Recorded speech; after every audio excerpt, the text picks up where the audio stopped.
Well, I mean, 3 years feels like 50 years, right? From when I was growing up to now.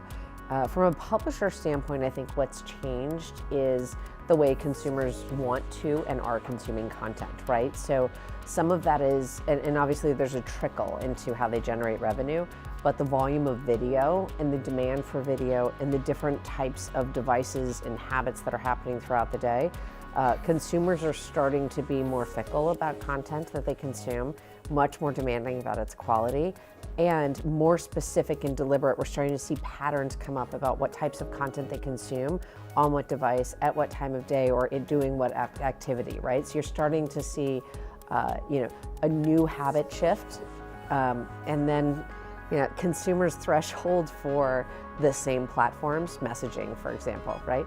It's getting much shorter and shorter. And so that's a big challenge, not only on the publisher side, but also on the advertiser side. So if you're coming in off a desert island and you're trying to figure out, okay, well, I'll just put up some content and reach them on my website, like, I think those days are pretty much long gone.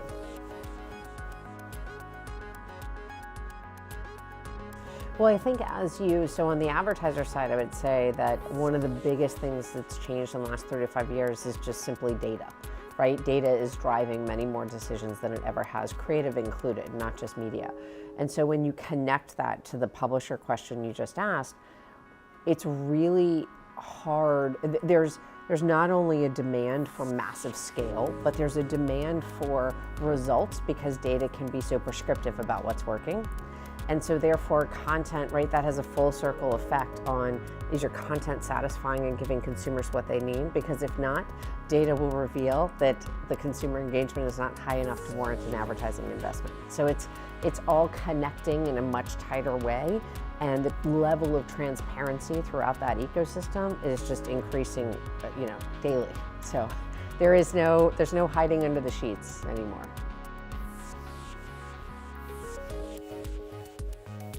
Yeah, I think another great question.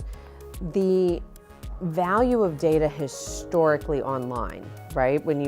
I think CPG, for example, is a category that's always heavily valued data, right? What's someone buying in a supermarket? What's products are moving off the shelf? What coupons are being redeemed?